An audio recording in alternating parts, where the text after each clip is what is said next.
Good evening, everyone, listeners, viewers, wherever you are tonight. This is Bridge Radio Africa. The program is Ashford, Garley Live. We're coming your way on Facebook and YouTube simultaneously. And my name is Volcano Shelton. I'm your co-host here tonight, bringing you the program all the way from the US of A. Wherever you are out there in Africa, in Europe, in Asia, in Australia, we want to welcome you. And we say welcome because you are the reason why we're here tonight. And this program tonight is specifically designed for students, folks who are studying at the college level, at the high school level, who are in academia, whatever you're doing, whatever educational path you're taking. We say this is your program tonight. So I hope that you would sign on, you would join us, invite a friend, share the link, because they're going to benefit not just the folks in Liberia, but globally. If you have access mainly to the platform or the initiative we're going to be talking about here tonight. But again, it's specifically designed for the folks in Liberia. So I want to welcome all of you. Ashford is not in the house tonight, but you're in good hands. We have a great guest, and we're going to have a wonderful discussion about something that we've been talking about over the years, particularly regarding a library. This time is not the physical building, but it's more electronic in nature. All right. And it's titled Liberia e-Library. We'll be talking about that in a short moment. In the meantime, I want to say thank you to all of you, our viewers and listeners, wherever you are. If you're celebrating your birthday today is March 1st. In fact, can you imagine? We're in the third month of 2021, and just the other day, the year started. So that tells you the world is not waiting for us. You got to do what you got to do now, all right? Because it's important. And so I want to encourage all of you to tune in. Alvin Perry, welcome. Jack Murch, I would love to have you guys here tonight. Invite a friend, share the link, because it's going to be a wonderful evening discussing this topic. In the meantime, I want to say thank you to our sister radio stations in Liberia that carry our broadcast while we're on. And that's Live FM 105.3 out there in Zwedru, Grand Jita County. We also want to say thank you to Joy FM 101.5 and Live FM 104.1. Again, welcome to the show. As for wherever you are this evening, I want to say who's you well. I hope everything is good. We'll catch up at some point, but you hang in there, my brother. I know you're working behind the scenes to take this platform to another level. So we'll get to that point. But in the meantime, again, share the link, share the video. The discussion here tonight is very, very important. And I want you all to come on. We're hoping to get a lot of people here tonight. I don't see our clicks going, but I know that as soon as we start this discussion, a lot of you will be coming in here tonight to chime in and also call and contribute. So welcome to Ashford Garley Live, Bridge Radio Africa. Again, Volcano Shelton, the co-host here with you this evening. Facebook and YouTube will come your way simultaneously. Welcome, Justina Harry Bestman. Our guest tonight is Dr. P.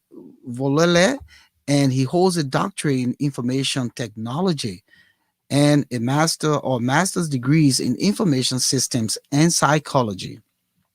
For several years, he's been a faculty member and curriculum and course developer at several U.S. universities. He currently serves on the editorial review board for the Journal of Business, Technology, and Leadership. Dr. Vululleh research interests lie in the study of e-technology acceptance and he is the author of several e-technology articles on the subject. So, who could better take this initiative to the next height? Let's welcome our studio guest tonight, Dr. T. Vululleh. Welcome. I just gave a snippet, but you can go ahead and just tell us in a minute or two a little more about yourself tonight before we go straight into our discussion. Oh, thank you so much, Volcano. Thank you very much. My name is Dr. Vululleh. Many people call me Dr. V, uh, which is the shortest form. Like you just explained, nothing much to say. I am the founder and CEO of the Liberia e-Library. Thank you. Thank you. All right. So let's just first talk about the initiative. How did it come about?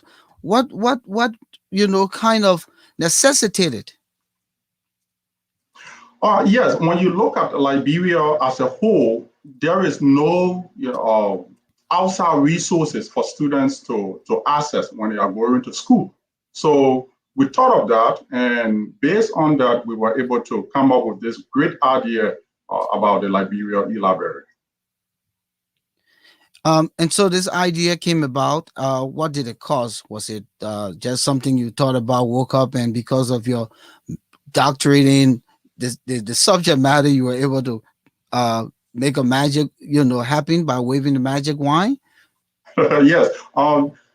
Yeah, for every project, it has to cost something. Yes, for this project, it costs a lot. And yes, all I can say that it costs a lot. And besides that, you just talk about my profession. I hold a doctorate degree in RT, and it's not just about holding a doctorate degree. It's in RT. It's about making a difference after you hold that degree. And so that's why this initiative came about. And you saw the dire need for it in Liberia. Someone Yeah. will ask you, why didn't you look at a physical library? Why were you concerned about building a library? We talked about this over time as part of some of the negligence in our country regarding the kinds of things that governments should focus on, and not to blame the current government, just any government in the past, all the way from J.J. Roberts. They've never really prioritized building national libraries in the communities around the country.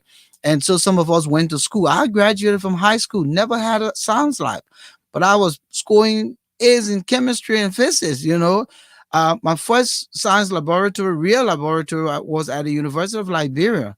But again, it was still not a better laboratory, needless to say, the library. The first time I went in the library was the one we had out there. It was on Ashford Street, run by USAID. And I remember that I was in the ninth grade that year, and I had a book report to do, and I had to go to that library. And that was the first time I entered a library. Can you imagine that? And even while in high school and up to the university level at LU, you barely use the library. So why haven't we come up with this idea of building a physical library? And that's what we've been asking. So did that cross your mind, or you felt that this project would be much easier rather than coming up with physical library? Yeah, when you look at Liberia, and you look at the various institutions, higher education, K-12 institutions, you see that almost all these institutions already have physical libraries, and we consider them reading rooms. We consider them reading rooms. We don't really see them to be physical library with the kinds of books and standards that a library require.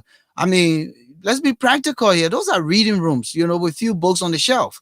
I wouldn't really term them to be library.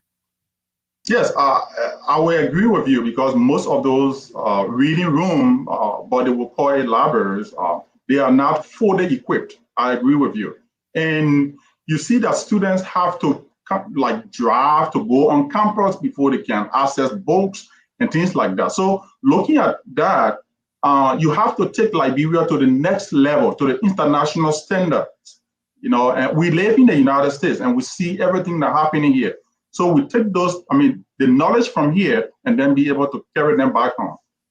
So somebody just said that Emmanuel Charles Dudu said, I think Cottington is better. Yeah, Cottington is a private university. They've been around long. They get some money from the Episcopal denomination. So there's a potential that their library could do well. Now, not to say denigrate the process here. I know that a few uh, reading rooms up to the standard of a small library in the community would say, but how much those books are very current, is something that you also want to consider, right, Doc? Yes. The books, meaning the books should be at least up to current, right?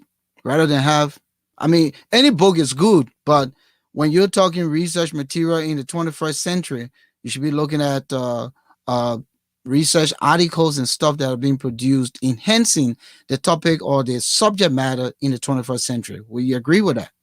Yes, in the Liberia e-library, we have a variety of materials.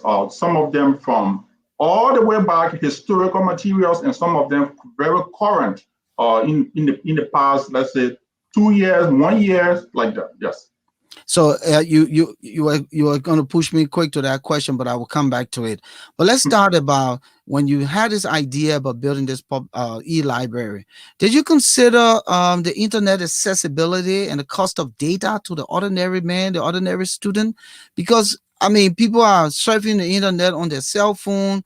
They put a little dollar in the phone just to be on Facebook or to be on Messenger or to do something. Then you're talking about researching via online. Did you consider that, and how infrequent that would be? Yeah, we consider everything. Firstly, we say because of the limited access internet, let's say the limited internet access in Liberia. Because of that, you cannot say, hey, we cannot do anything because we have limited internet access. So what we did is that we came up with the idea and said, okay, although Liberia have limited internet access, but we can try to provide the books or make the books freely available. That means the student who has, let's say, $1, instead of them going to purchase the book, they can take the $1, purchase, like a data, and put it in their phone or on their laptop, and then be able to download the book. Right after, maybe after 20 minutes, that data will finish, and the student can have access to that book, offline. So we thought of those things. Okay, so then let's talk about that process now. Before we get to that process, who benefits from the e-library initiative? Is it anybody, or it has to be students? No, everyone, including students, the teachers or professors or faculties, the researchers, everyone, even the person who just want to go in there and just read. Okay, so then you say that the downloaded material. Now, have you gained copyrights for all of the materials that are going to download? Because sometimes there could be copyright issues for some of the things that you uploaded in this repository of information. And then we'll talk about what are some of the subject matters within the repository. Yeah, copyright, we consider copyright very hardly. Like, I'm a doctorate holder, so I know what really it means. Everything we have on the site, we don't have copyright to them, personally, the Liberia e-library. The copyright to those materials belong to the authors of the materials. So if a person wants to reproduce a material, they have to contact that author. And yes, let's stop there. So then that you just brought something to my mind, because I was contemplating it. Those teachers then who like corruption, let me speak it the Liberian way. They go online, tell the people material, and then make what we call the pamphlet and circulate it all around the campus to make money out of it. How will you address that? Yes, you do not use anything from the Liberia e-library for recirculation purpose. Yes, everything there is free. So when you take anything from there, you don't go to sell them. You produce, I mean, you make them freely available to everyone. When the Liberia e-library sees that you are selling something, that goes against our policy. And the reason I ask this question, and I'll come back in later premiums again, is because, say for instance, those young students who don't have, because people are here uh, chatting right now saying no electricity is so unstable. Where the mayor will come from to be able to do those things. There are people who don't have the data. They can't even pay their own school fee, neither to have data. So the teacher might want to take the initiative and say, all right, I will print a copy and then I'll go and print them to share with you guys, because these are the content material that you need to write your paper, your term paper, or help you in your thesis prep. And then, but I need you to pay because of photocopying fee, printing fee, and all of that. How do you reconcile that? And these things gonna happen. The Liberian man is ingenious around corruption. You and I know it. They'll find a way. Yeah, so some of the points you just raised, they make sense, especially when it comes to someone saying we want to go and print it out, so pay us some money. All I can say is that the materials on the site, they are all free and for everyone. No one should download them to sell them. It's against the organization policy fully. So, Doc, who are the people? It's free, as you said, but how can a student gain access to the repository? What is the process? Or a person who is a layman who just want to read, how do you create an account? Do you have a login? Do you do all those things that we do here in America? For student, your student ID through the university. What's the process of having access to this repository of data information on the e-library? Yeah, the e-library, we build it with Liberia and Liberians in mind. We know that Liberians, most of our people, don't have basic computer knowledge. So we build it very simple. So if you get on the site, you will see something at the top menu called sign in/register. So if you click that, it will take you to a very simple process, registration process. It just asks for your first name, last name, email address, and password. If you will create the password, yes, will be created by, okay, good.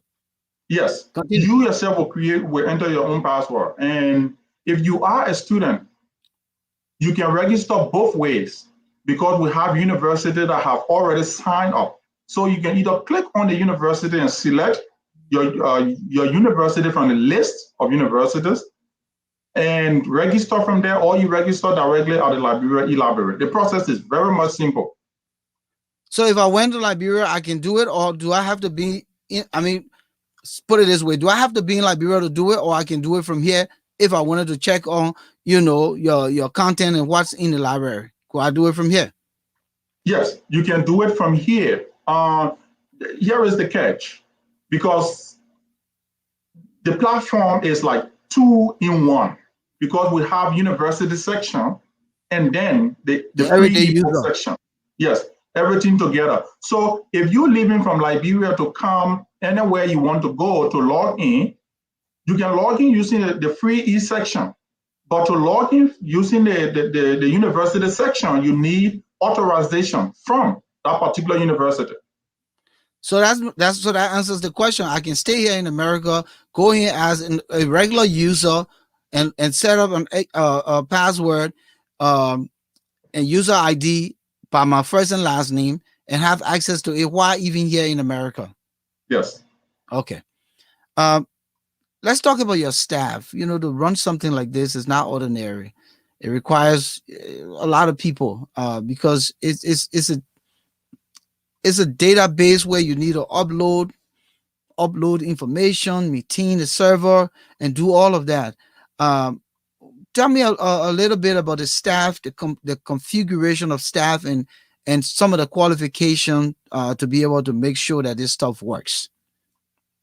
Yeah, because the program is just beginning. We are going to our second year now. We try to get people, professionals on board, because with the professionals, they will be able to bring great ideas, to promote or improve the initiative.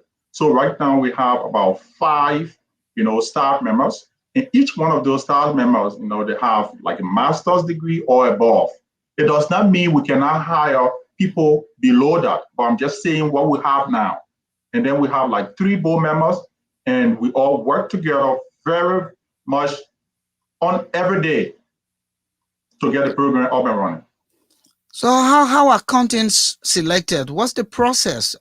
Do you just take anything, or do some of the research materials and books and stuff have to meet certain standards before they're thrown in the library?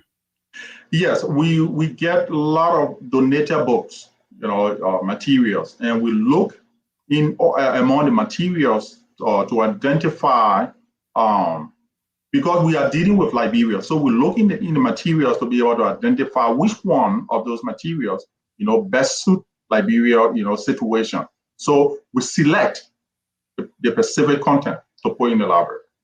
So you talk about books. So if I got a lot of books in my personal library, books in the last 10 years up to the doctoral level, very good textbooks in leadership, in psychology, in management, in public administration, all these books. If I were to give you those books, because they're still current, and one of the degrees in Liberia now that is trending is public administration.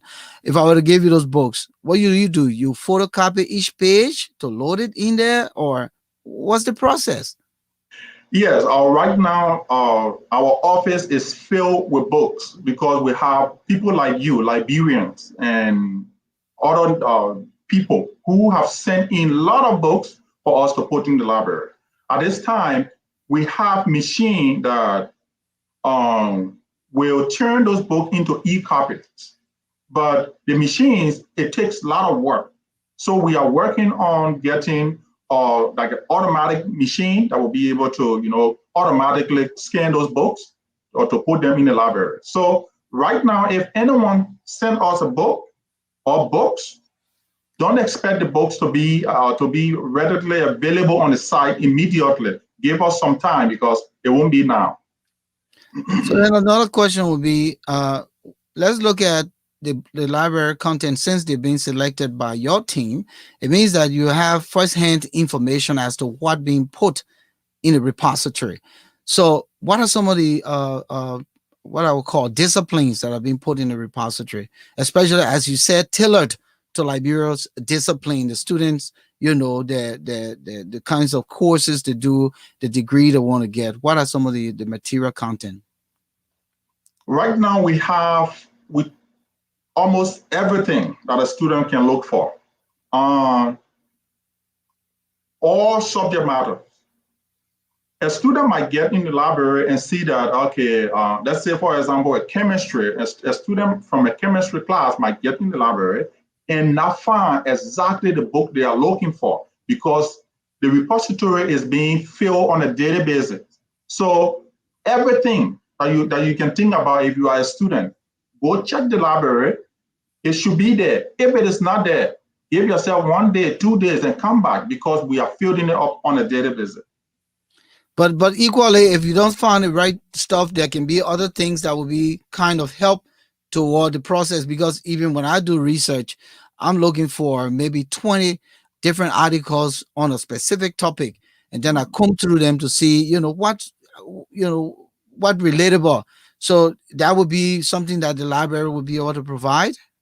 Yes, we provide alternatives, to the resources you are looking for. Yes. So, since it's also tailored to Liberia, do you have history books, literature written by Liberians author? For instance, Dory Banks Henry, Dr. Joseph Seguanu, By T. Moore, those kinds of work that were done by Liberians. Do you have anything in there? Currently, we might have maybe 1 or 2 of those information, of the information you just talked about, the books. But to get information out of Liberia is a little bit difficult. So we have to find the authors to these materials or their agents, contact them And it's a little bit difficult, and we are in the process of getting the information. If you just joining us, we're here with Dr. Peter Vululleh. He is Dr. V, put it that way. And he's our guest tonight. We're talking about Liberia e-library. It is the library that has been in existence now for at least a little over 2 years, Doc. Am I right? Going to And 2 years. okay, going toward 2 years. And I don't know how many of you on this uh, show tonight know about the Liberia e-library, but it's an opportunity for you to share the word out there with your family members in Liberia who are struggling, with textbooks and stuff. This is free. The initiative is free, and we'll be surprised why maybe seem to come across as difficult regarding electricity, regarding data, and all of that. The Liberian men can find a way, always find a way. You know, somebody just typed yes. That's the address www.ellib.org.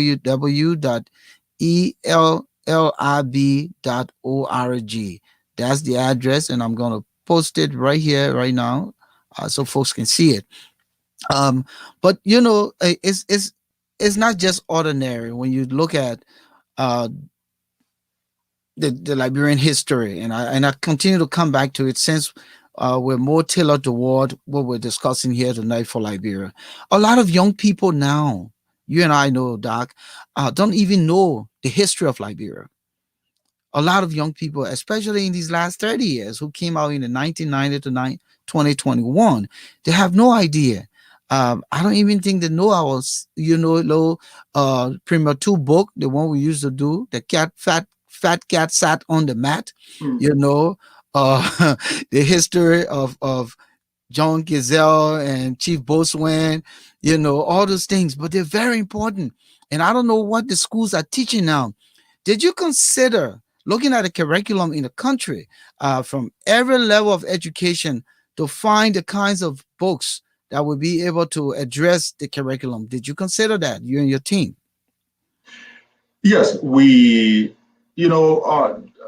program is evolving. When we began, we did not expect to get the level of reception we have received over the past, couple of years or couple of months, going to 2 years now.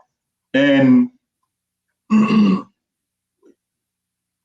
that is one of the reasons why we decided to provide, to make digital library portal to each one of the universities so that, they can digitize their own materials, and because we will not be able to maybe address all the institutions in the country.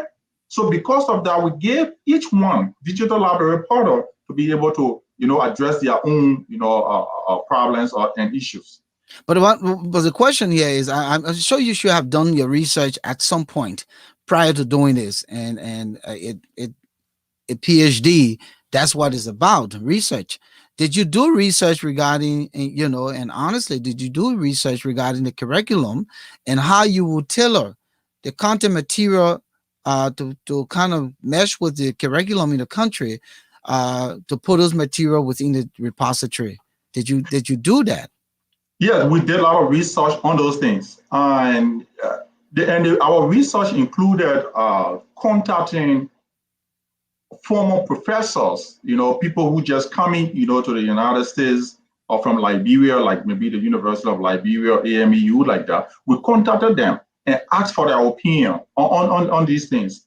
And based on some of the things we heard from them, and then we even called back to Liberia and asked few instructors and people like that. Based on what they said, it was how we began looking for the materials that we have initially. It was based on the information we got from those people. Um, I know that the process of having a repository, you only give a certain amount of data storage space. Let's put it right. I don't think it's endless. Um, so At that point when this thing start to get off the grounds and going well, that you will be able to take some material that you find that people are not really utilizing or not even clicking or checking to add in new, or you're going to keep building your database storage, its capacity. Yes, everything we have on the site will not be removed. Whether it's old or new will not be removed. We will Good. continue to add new materials to them, new materials to them. And so that means you'll be able to expand your capacity up to terabytes and whatever it is to be able to Yes, store the content material. yes, we are prepared and doing that. Yes. Okay. So then we talked about universities involved. Can you tell me who are some of the universities in the country that are involved? Do you have a Currently, list of universities, yeah, or you the know it best thing, offhand? I don't know all of them offhand, but the best thing to do is when you get on the site, just check on a university. And university is at the top menu. If you check on a university, it will open and you will see the list of universities that are currently participating in the program. All right. So I have that here for our listeners and viewers. The universities that are currently participating in the Liberia e-library is the AMEU, the Adventist University of West Africa, and I believe that's the SDA University on Ravelsfield Highway, Bomi Community College, Sensil College, CAM University, spelled with a CAM, Cypress International University, Grace International Bible University, Grand Jita Community College, La Cosas, it says TT College, Lofa College, Rudolph Kwanu University, Sano Community College, Stars University, Stella Maris University, and the University of Liberia. So that's 1, 2, 3, 4, 5, 6, 7, 8, 9, 10, 11, 12, 13, 14, 15. About 15 universities. How was the selection done here? Because some of these schools, I don't even know them. Where they coming from? We no, one thing is we before an institution is enrolled, we try to look on the higher education commission website. Is where we get the universities from. If you see a university listed that their name is not there, we tell them that okay. I mean, they tell us, hey, we are working on our accreditation and we will get it in the next 1 month, 2 months. So we say, okay, if you will get it in 1 month, 2 months, send us the communication from the ministry that you will get it in 1 month, 2 months. And after that 2 months, if you don't get it, you will be taken off the site. So all the universities on the site, they are accredited. So I was about to ask that question. Who's accrediting them? So you're telling me it's the Higher Commission on Learning in Liberia that is accrediting these universities? Because again, all of these universities, I mean, some of them, I haven't heard about them, and I don't know what is their curriculum. Their accreditation. What are they giving out? Because everybody now there's a new breed. Everyone is making money by building schools. You got senators now building schools. You got representatives building schools because I believe it's probably the fallback. But do these schools meet the kind of credibility when it comes to a learning institution? And that puts your credibility on the line, Doc, especially, the Liberia e-library. So are you contemplating these things? Are you checking out rather than just taking hearsay and stuff like that? Have you gone on the grounds? Have you engaged the population there? Have you engaged the process? That is where the research comes about. We conduct a lot of research, talk to people back home, and we're talking about very credible people. And when you look at the ministry, not the ministry, but the commission website, I don't think they should put anything wrong on the website because the government institution. So what they put there is what we go by exactly. Okay. But let's come to another very significant question. These universities are making a lot of money. They're charging arm and a leg for education in Liberia as though they say, they're giving top-notch quality education like Harvard. But here you are providing a resource that will enhance the students' knowledge, something that they should be providing via the library rather than reading rooms. Um, are they not paying something at least to sustain the e-library for being a member, some kind of membership fee that will enhance your ability to do this work? Because just before we come to the next question, it's important for this platform to stay, meaning the e-library. So these people collecting money, but then they're using the e-library for free. Yes, we had that same concern, and when we began, or we approached each one of the institutions and told them to at least pay XYZ dollar, very little, but we found it very much challenging, to get something from them. And we saw that they were all backing up, backing up, backing up. And our initiative is not only based on money. It's not only based on finance, and things like that. We want to help the students. So if we see that their administrators are backing away because of finance, okay, we should not say, okay, because they are backing away, so we too, we should back away. No, they all back away, and then we say, okay, now take it for free. That is how you see almost all of them now coming. Everybody coming now. Yes, because it's free. It's They free. pay nothing, $0. So then the question now is, how is this e-library being sustained? Um, Yes, at the moment, through or from my pocket, personally, from my pocket. At the so if I moment, wanted to be devil's advocate, play the devil's advocate, how much you think you've spent so far?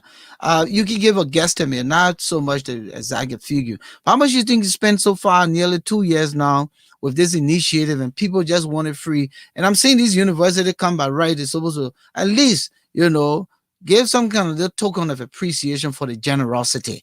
But how much are you coming out of pocket with? And do you pay your staff, or are they all volunteers? yeah, all of my staff are volunteer. At least they get some little step in once a year, and everything like that comes from my pocket. And decide to get it up and running. We initially spent somewhere around 52K to get that site up and running, and then the yearly payment for the site, because our user security and privacy very important. So the yearly storage and maintenance and fees like that is close to 18.5K. So if you are 18 and a half plus 52, you should do the math. Yeah. You clocking up there in 70 grand already, you Yes. know. Um, but that's a great initiative, and we want to thank you so much for what you're doing for Liberia. I hope people out there, even here on this platform, will find a way to get in contact with you to see what support that can be given. Now, have you ever thought about turning this organization into a 501c3, or is it already a 501c3? It is 501c3. Okay. So then, let's look at some partnership. This is a grandeur initiative here we're talking about. Um, the Liberian government, the Ministry of Education, there are budgetary allotments in the budget, and if they're not providing some of those educational incentives, and your 501c3 nonprofit is doing that, don't you think it's expedient for at least the Liberian government through the Ministry of Education, if it's even low 50,000 grand, give it in this initiative? Have you thought about partnershiping, getting involved with them and the government and so forth? Yes, the government was among the first places we try to reach. We reached out to the Higher Education Commission. We called the director, and he told us to email him any information we got. And we emailed him all the information and said that we have not heard anything back. We have tried to reach out to important people in Liberia, people who know, can help in this light. but no one have really come on board and things like that. So we are still trying. All right, Doc, we'll come back to you. In the meantime, we want to welcome all of you, our listeners and viewers, wherever you are via Facebook and YouTube here tonight. We on the Ashford Garley live show on Bridge Radio Africa with the co-host Volcano Shelton here with you this evening.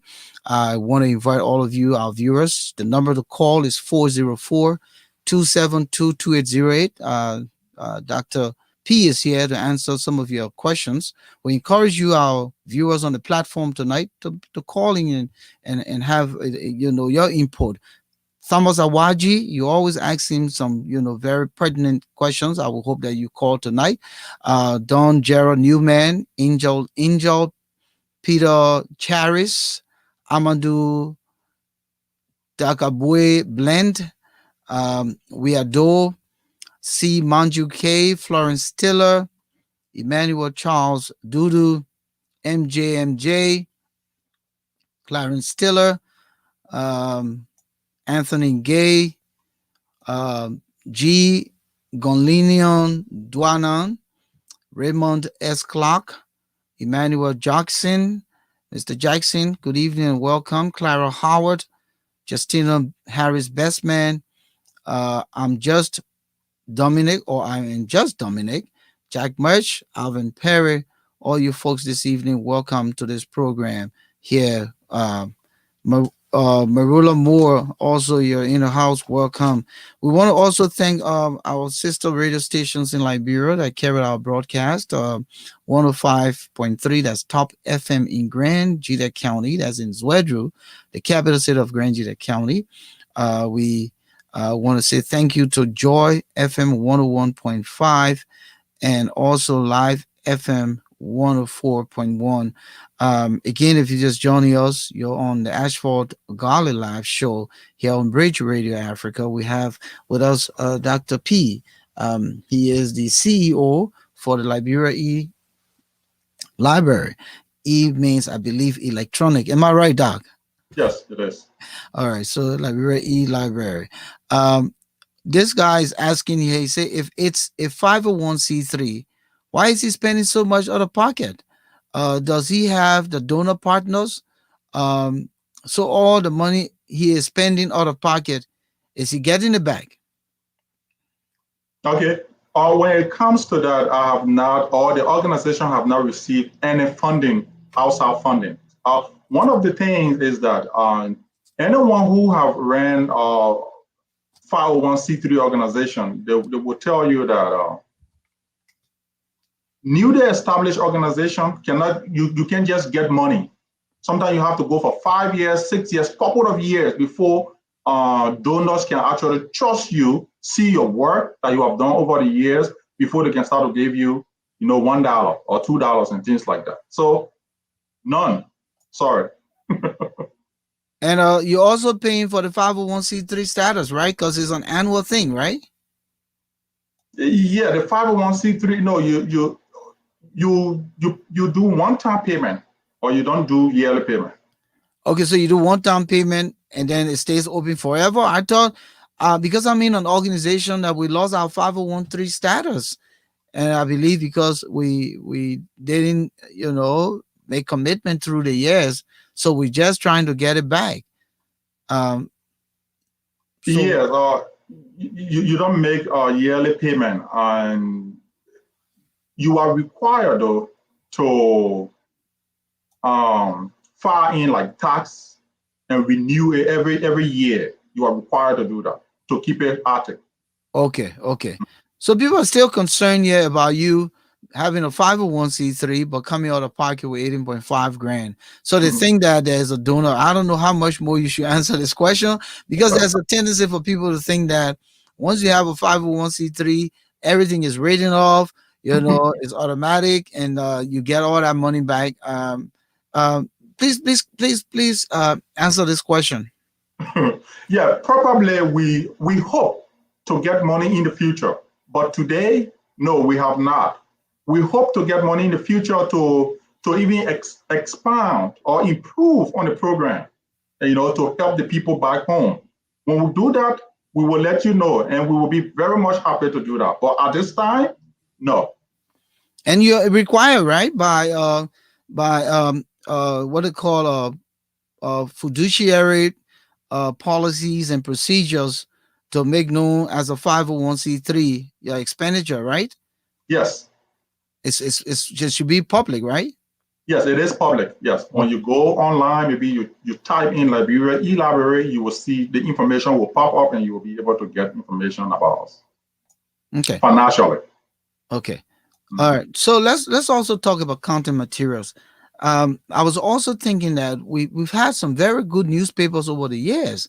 The Daily Observer back in the day, during the military coup into the government of President Doe, then come Taylor. Those were the good old days for great newspapers. Are you trying to find a way to get some of those contents in there, because it's important for us to even secure our own history? And this is a great initiative, Dr. P, for us to be able to find some of our own history and store them there. Yeah, to get the materials we are talking about, the process is challenging. We began with looking for historical Liberian materials, and the one we came across were historical materials dating back from slavery and things like that, and we were able to come across about close to 8,000 of them, and we have them on the site. And so now, like I said earlier, the program is evolving. So, and to get materials from back home is really challenging. Mm. So people want you to So pay for it. people work that area. So people want you to get Uh, something. The librarian, everything you got to get something. Then I seen it from the bigger picture honestly, that is helpful to the country. Everybody wants something on the table. My man put me in the bush. They're asking for you to put it in the bush. we won't be surprised, to hear that. But honestly, we have not had, such an experience. So apart from what we call electronic copies of stuff, do you have auditory stuff like audio content in there, like TED talks or you know speeches, motivational stuff like that, recording of speakers and on subject matters, classroom lectures, those kinds of things? Do you have stuff like that in the Uh, repository? yeah, currently we have those materials in our back end. The site does not allow for materials like this. So currently we are upgrading the site to accommodate the materials we were just talking about, videos, audios, and all these things. Now, this initiative been out for almost 2 years now. What are some of the high and most difficult issues that you have to deal with in keeping this sustained? Financially, it has been very difficult getting, the manpower, the great manpower, because everyone will say, "Hey, I want to help," but not everyone will really come in to put in that effort. So to get the manpower on board, to make the organization really credible and trustworthy, that other people will be able to, like institutions in Liberia, will be able to enroll. It has been really difficult, and also to not just institution in Liberia, but institution also in the United States, because we get some of the books, from other people, other organizations, and these organizations they try to see, what we have done and things like that. So these things are very much difficult to do. Yeah, go ahead. I'm Yeah. listening. So I was saying these things are very much difficult to do, and uh, but in summary, financially, it has been very much difficult financially. So yes, that's it. Are there other things that you intending to do to enhance this library apart from just what you, because people like you are think tankers. You go to bed and you dream about some of the things and you put it into reality. What are some of those things you want to do differently over the last year and a half, almost two now, that would make this library second to none, especially in the sub-region. Yes, when you look at it, during the beginning of the shows, we were talking about internet access and things like that. So we're trying to see how we can make the library and the materials on the site to be accessible even offline to the user. So we are looking in that direction, how it will be offline, And the next one is looking at, we don't just want to serve higher educational institutions. We also want to serve K-12 because the K-12 individuals are the future of the country. So we want to serve them. So we want to expand the program, to them as well. So we have a lot of great things in mind that we are working on now to improve the program. There's another burning issue here that I would say aligns with this topic as we talk tonight. I see a number calling, and let me see if this is a caller who's trying to come into the program. But just before I get to that caller, I want to quickly ask, we have these young people we call Zogos in Liberia. We don't even know their educational capacity right now. As an educator, have you thought about this group? Because there's a lot of them in the country who should be inheriting our country. Have you thought about this group? Yes, we have one of our team members who brought that up a couple of weeks ago, how to get in touch with those who are, who are not even students in the country. And we are still working, in that area to see what we can do, about them. So yes, on that line, we are still working, thinking about what we're to do with them. Because they are the future of that country. Unfortunately, the composition of our population now in Liberia is way younger than compared to you and myself. And how long do we have here? And those are the young people who will inherit the country. Unfortunately, they're not being educated, and no one seems to care. And what is intriguing is that these guys who are getting rich overnight think that it's all about them. But these are the people, if they continue to feel disenfranchised, they'll turn into, armed robbers at night, armed robbers at day, and no one seems to be concerned about this population. The other day we discussed mental health here. We intend to come back because I got a clip today of more than 150 young men in the old mill post office in Maryland County. The old post office. That's where they live. They survive there. Young men, more than 150, all they do drugs. And then I know overnight they go all in the community to do arm rob. So it's a lot, we have to deal with. And this initiative of the e-library is a great way to start. But we cannot let, our guard down regarding that population. So I have a call on the line. Thomas Awaji, are you there? Yes, Shelton, I'm here. Yeah, come in, my brother. Do you want to engage the doc? Yeah, I just had a couple of quick questions for the good doctor. Doctor, you can hear him, Dr. P? Yes. Good. Go ahead, Tom. Okay, yeah. Since the founding of this organization, as a 501c3, have the doctor reached out to like universities and colleges in America to possibly help with funding for the program? And the second question is this part of the there was a program called Educate Liberia that started a couple of years ago, which I personally donated to. So I'm just trying to find out, are these two programs the same or are these separate things? Doctor, did you understand him? Yes. Okay. I will go to the second question. The second question, no, we don't know the organization you are talking about. So we are independent entity. And the first question, yes, we have reached out to several different organizations and universities here in the United States, and we are currently doing. It's because of our reach out that we have been able to obtain most of the materials on the site. And people I think most of your listening or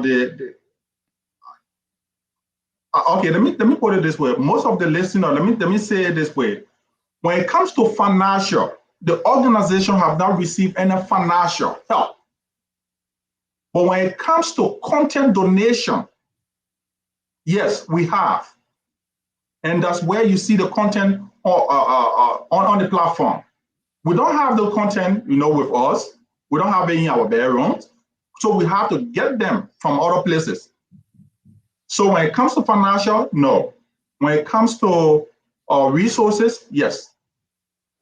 So if you're going to give credit tonight, Doc, to any of your um, uh, folks who are donating to you, who you would give credit to, particularly here at the universities here and so forth, and individuals who you want to give credit to? We give credit to University of Florida and the Washington State University in Washington. Any individuals?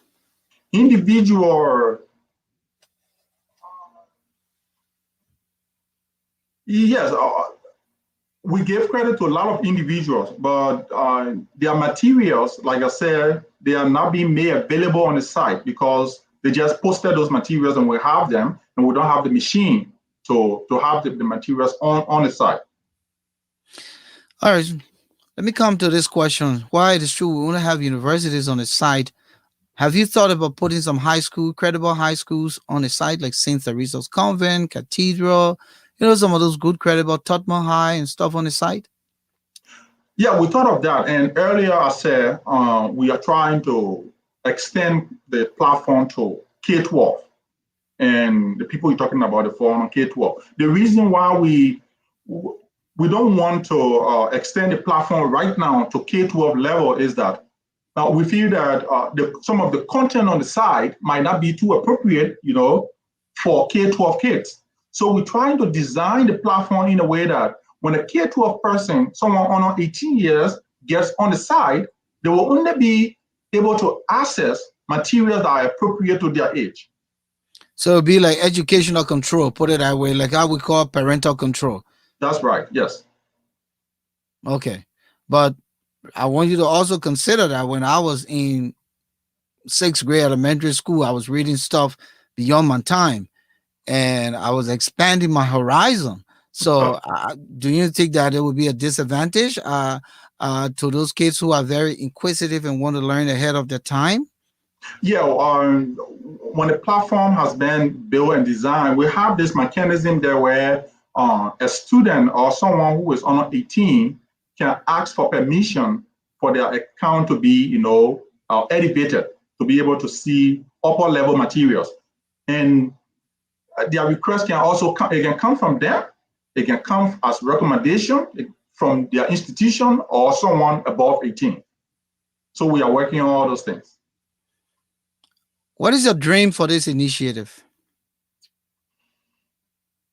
To take Liberia to the next level, to bring Liberia to the international standard.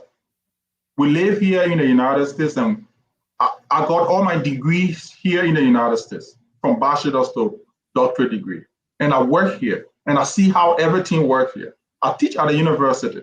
I see the materials we teach when we go staying in front of the students. And I see the level of support we get from the administrators, from the institutions.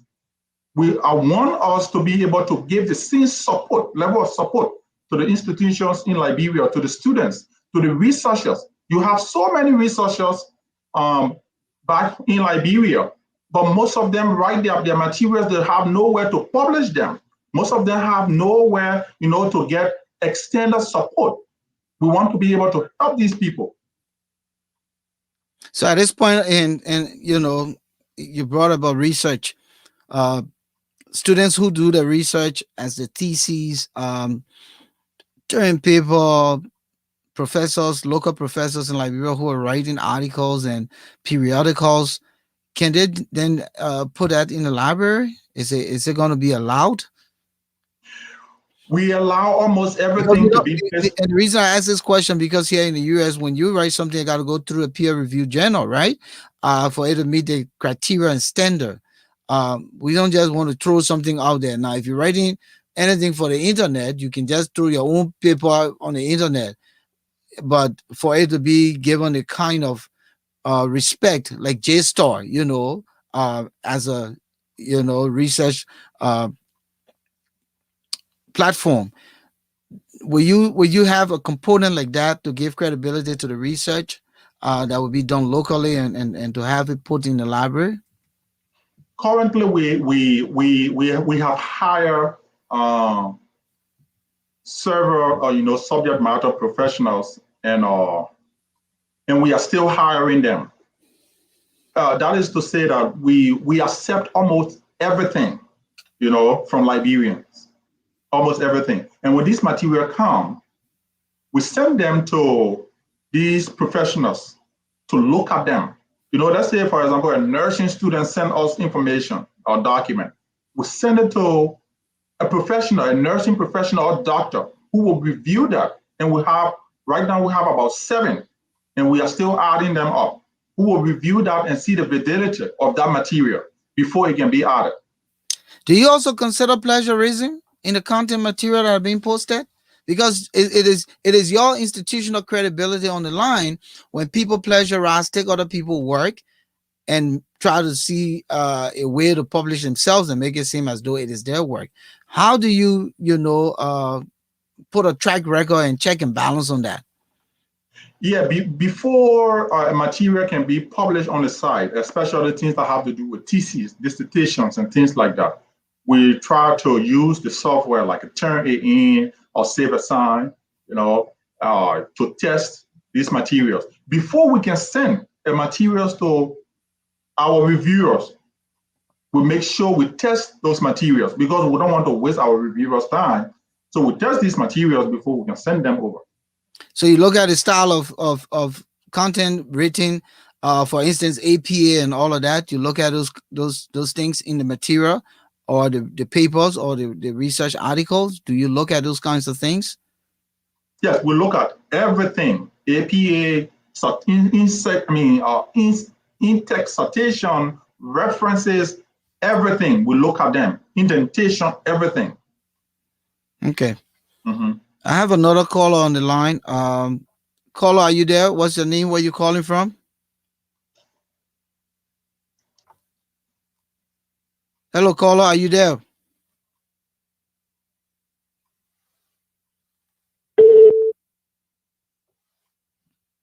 Caller, are you there? Can you hear me? Hey, good evening.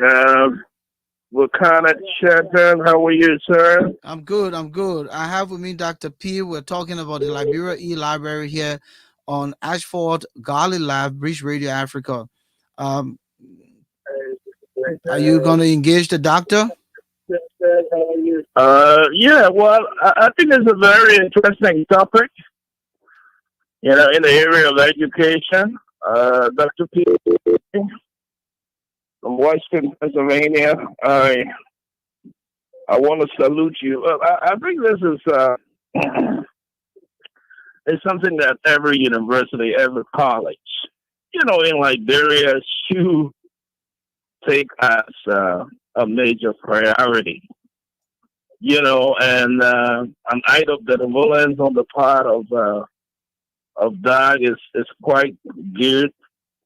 But educational institutions must realize that cognitively, their students must be involved not only in peer review activities, standard global educational platforms, that there must be a database for what is termed to be a university. Whether there are peer reviews on those databases or not, but those are areas of research, whether they are, old files that have been printed into microfilm, some of the the historical papers that he was talking about that they have gathered around the country, Liberia in particular. But the Minister of Education should pay keen attention. These are areas that people need to invest in.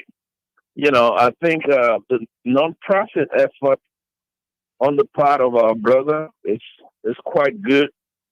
But no standing university globally will say it's a university when it cannot have the adequate resources in terms of scholarship.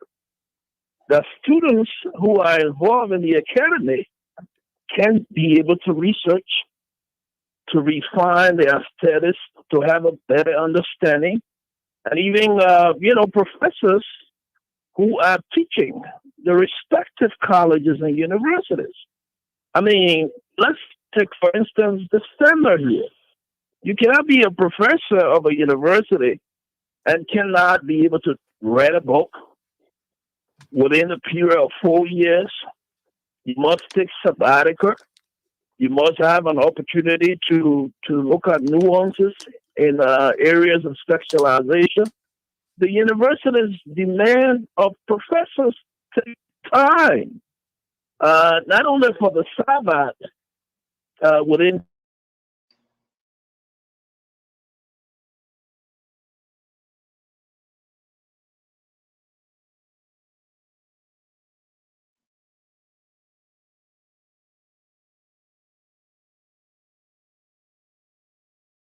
year or two, the longest. There are new ones coming up. There are new issues. And even within the profession, I mean, Shatter, you quite know, and I know Doug, who sits over there, is quite aware that even in the area of professional status, you cannot be a manager or someone who is involved in scholarship, and you cannot be able to do brushing up every 1 or 2 years. That is part of the requirement because knowledge is being expanded each and every given day. We live in a media age, in an age of power and technology, and you cannot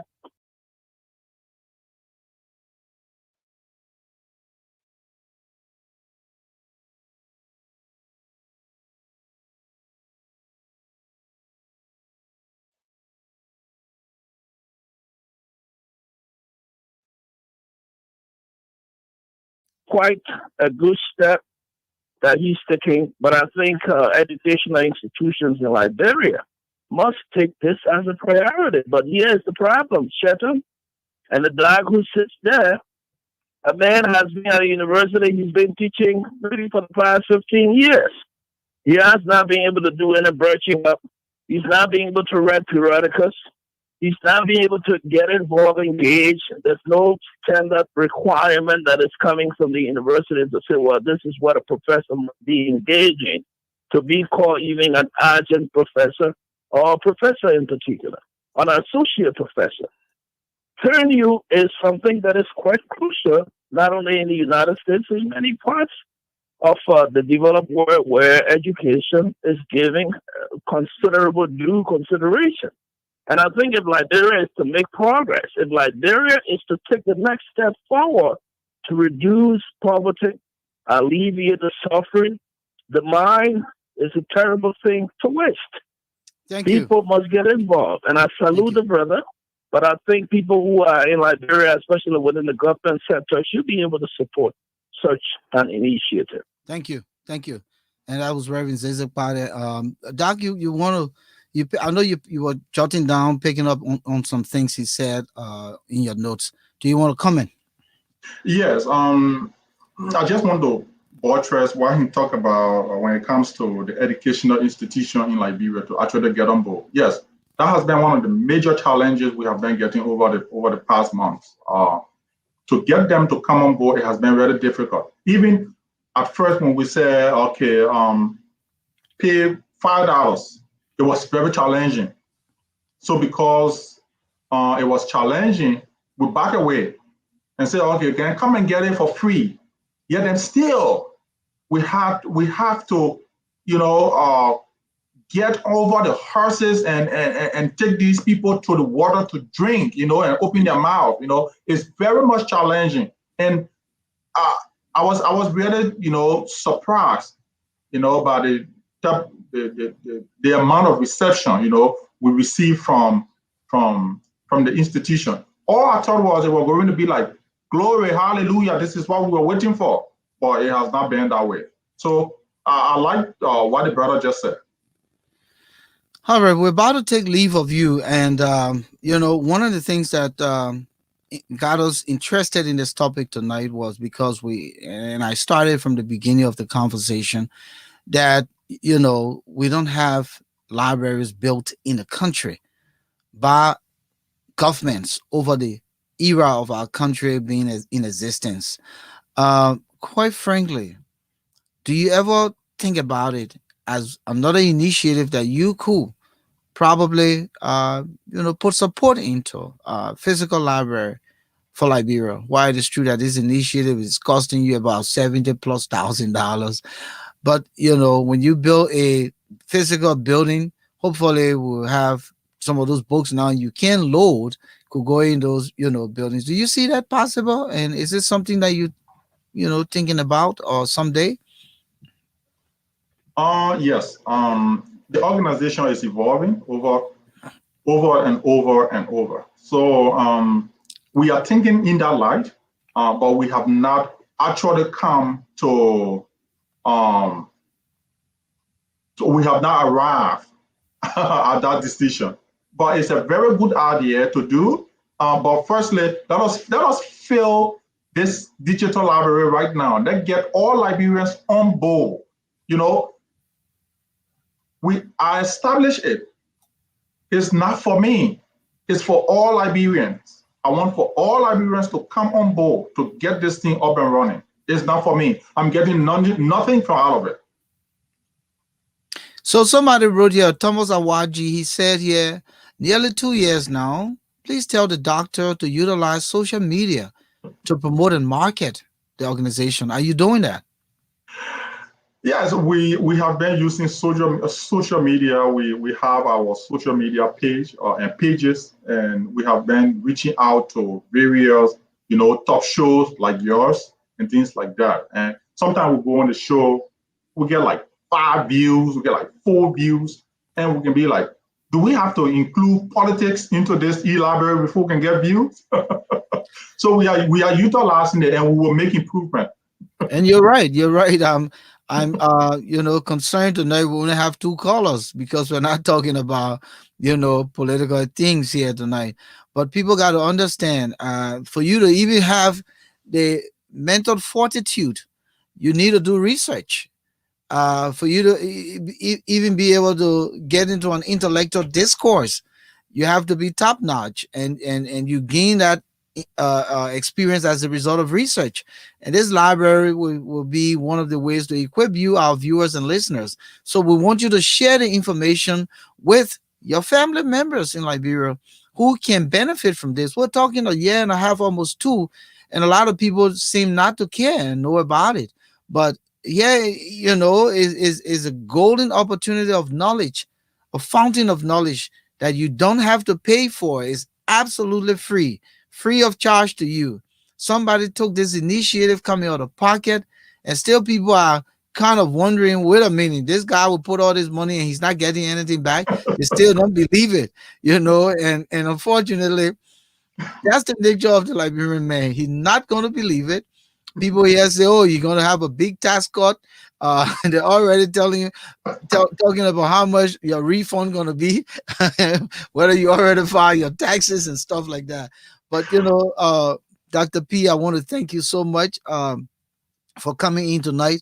I thought, you're right. It's not always about politics. It's about the content, the enlightenment of some of the things that are helpful, in terms of building capacity in our country. And one of those things is this e-library that will take, our educational system a long way. You remember former President Ellen Johnson Sirleaf discredited the entire educational system. Maybe had this library was there at her time, who knows? Maybe she would have seen things differently. I will hope that President Weah will take advantage. He can go in this library and research too, and see what the content about. Encourage the Minister of Education, encourage the staff, encourage the higher learning institution for accreditation of universities in the country, just so that they can see what is being provided and how at some point the government can be a support. You know, this is a lofty initiative, and we want to thank you here at Bridge Radio Africa. We wish you well in this endeavor. Is there anything you want to just throw on before we take leave of you? Yeah, just two things. Just the slightest support we get from the government from back home. Just imagine one person almost is doing this and it has come this far. Just the slightest support system we get from the government. The program or the organization or the services being provided will be taken to the next level, and it will be one of the greatest achievement for Liberia on the map in Africa. And secondly, like I said earlier, we actually need everyone to come on board. All your listeners, please tell them that we need everyone to come on board. Just the little thing you can do. If you can give $5, come say, what can I do? We have work for you to do, for we all to do together. You're not coming to work for me. Don't say, hey, I'm not going to work for my friend, Liberian person. No, you coming for us to do it together. And lastly, thank you for having me on your show, and thanks to your listeners for tuning in. Thank you, Doctor P. We appreciate you being in the studio with us tonight. It was a pleasure, great discussion. I hope a lot of people will benefit and utilize what you've said and take advantage of this opportunity. Again, thank you so much. If you're just joining us, this is Ashford Garley Live here on Bridge Radio Africa. My name is Volcano Shelton. I'm the co-host of the program. As we said, Bridge Radio Africa is a media broadcast platform presenting human interest stories, news, education, and entertainment. Our contents promote democracy, good governance, human rights, and development in Liberia and the diaspora. The African diaspora, put it that way. We broadcast to enlighten, but importantly, speak out against the ills in society emanating mainly in the African countries. Whether these ills are perpetrated by the government, influential institutions, or the general populace, civil servants, will speak about it. You are encouraged to join Bridge Radio Africa Mondays, Wednesdays, and Fridays, 8 p.m. Eastern Time, 1 a.m. GMT on Facebook and YouTube. We're here on those days at the time I said. The coming week on Wednesday, we'll be discussing land dispute in Liberia. It is a whole nother issue, and it's been around forever. You buy a little land, the Liberian man way. You think the land for you, and by the time you go there, somebody don't build house on it. Then you gotta go to court. Then they drag you. Then they say, who bought the land first? By the time you finish spending the money to get the land back, you already could have bought another land. So that's the kind of issue going on. And I'm sure a lot of you probably have seen what's trending on Facebook with a family dispute regarding land, who gets the money, who's the administrator, and they ended up destroying a learning institution. I believe the name is Danella Learning Center in Johnsonville, where the citizens of that vicinity came out on the street to demonstrate and shut down the entire roads, the main highway. So this is another trending issue, and it's serious across the country, everywhere, especially now when you go to buy land. There's no one to trust. The only way, except I bought my land in 2009 and I want to sell a portion to you, and there's legitimacy, you can check with the neighbors and all of that, to be able to get authentic credibility on the land ownership before you buy. Otherwise you'll be putting your money to nothing. So I guess on Wednesday will be Mr. Moses D. Sandy, and we'll be here in studios to discuss uh, land disputes in Liberia. Again, we want to thank you for being there with us as usual. We can't ask for more, but just to have you guys with us, and it's always important that you join us when we come on. Try to invite a friend. This platform is yours.